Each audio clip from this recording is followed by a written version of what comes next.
आला हजरत तो फरमाते हैं कि वो जहन्नम में गया जो उनसे मुस्तगनी हुआ।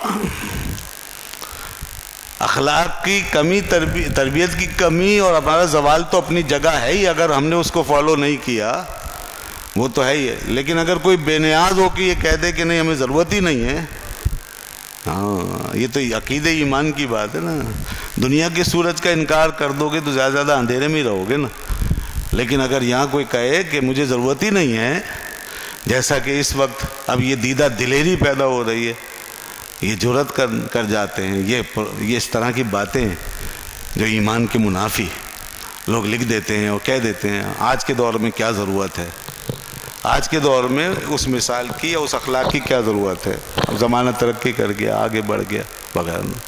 वो कहते हैं, फरमाते हैं कि वो जहन्नम में गया जो उनसे मुस्तगनी हुआ है खलीलुल्लाह को हाजत रसूलुल्लाह की। हम हैं कुछ भी नहीं है, हम क्या हैं, हमारी क्या हैसियत है। उनकी हाजत, उनकी ज़रूरत तो खलीलुल्लाह जैसी हस्ती को भी थी। अल्लाह के खलील सैयदना इब्राहीम अलैहिस्सलाम कितने बड़े पैगम्बर, उनको ज़रूरत है उनकी, और उनकी ज़रूरत तो हज़रत कलीमुल्लाह जैसी हस्ती को है।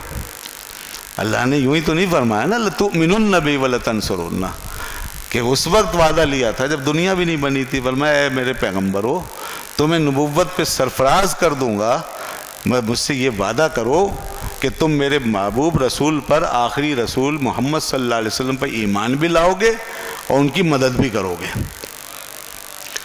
तो मदद करने का रास्ता यही है ना कि उनके पीछे पैरवी करोगे और जो दीन उनका है उसको अपना लोगे और उसी को फैलाओगे और उन्हीं की नबुव्वत को आम करोगे, यही है ना मदद। यानी अगर कोई पैगंबर आपकी ज़माने में होते तो फिर सूरत हाल क्या होती, फिर वो अपने दीन की तबलीग ना करते, आपके दीन की करते।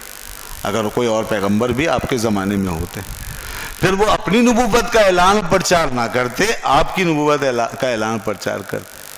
फिर वो अपना कलमा ना पढ़ाते, आपका कलमा पढ़ाते। यही बात फरमाई ना एक हदीस में। एक हदीस में आया कि हज़रत उमर रज़ी अल्लाह अन्हु से आपने इरशाद फरमाया लौ कान मूसा हय्या मा वसिअहु इल्ला इत्तिबाई। ये सही हदीस में फरमाया कि अगर मूसा अलैहिस्सलाम भी आज अपनी ज़ाहिरी हयात के साथ होते ना तो मेरी इत्तिबा के बगैर गुजारा नहीं होता, उन्हें भी मेरी पैरवी करनी पड़ती। क्योंकि जाहिर सी बात है कि सूरज जो है, सूरज है और फिर बाकी सितारे और दीगर सारे अजराम फलकी सब सूरज से ही मुस्तफ़ीज़ होंगे ना। तो समंदर है और फिर सारे दरिया और सारी नहरें सब उसी में गिरेंगी ना। ऐसा तो नहीं है ना कोई नहर समंदर के मुकाबिल चलना शुरू हो जाए, कोई सितारा सूरज के सामने चमकना शुरू कर दे और उसको अपनी रोशनी दिखाने लगे, नहीं। अल्लाह ताला ने फरमाया सिराजम मुनीरा, हमने आपको सिराज मुनीर बना के भेजा है ना, आपको सारी दुनिया को रोशन करने वाला सूरज बना के भेजा है, आफताब बना कर भेजा। और देखिए ईसा अलैहिस्सलाम जब कुर्बे क़यामत में तशरीफ़ लाएंगे तो उनका यही हाल होगा कि वो आप ही की पैरवी करेंगे और आप ही के तरीके को नाफिज फरमाएंगे और आप ही के दीन की तरफ लोगों को बुलाएंगे। सैयदना ईसा अलैहिस्सलातु वस्सलाम, ये दुनिया को मालूम है। तो ये है खुल्क अज़ीम का मर्तबा, रसूलुल्लाह सल्लल्लाहु अलैहि वसल्लम के अखलाक आलिया, उस बुलंद तरीन। मैं सारी चीज़ों को साथ ले रहा हूँ ना, उसकी वसअतें, उसकी जामियत, उसकी आफाकियत, उसकी मौलमियत।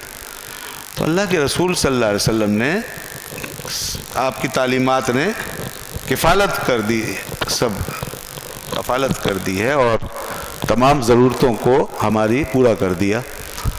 हमें एहतियाज नहीं रही कि अपने उसूल मबादी में, अपनी तहज़ीब में, अपनी सकाफ़त के बुनियादी उसूलों में, अपने कल्चर में, अपनी थ्योराइजेशन में, अपनी थ्योरी में और नज़रियात में हम किसी और तहज़ीब या किसी दीन की पैरवी करें, ज़रूरत नहीं।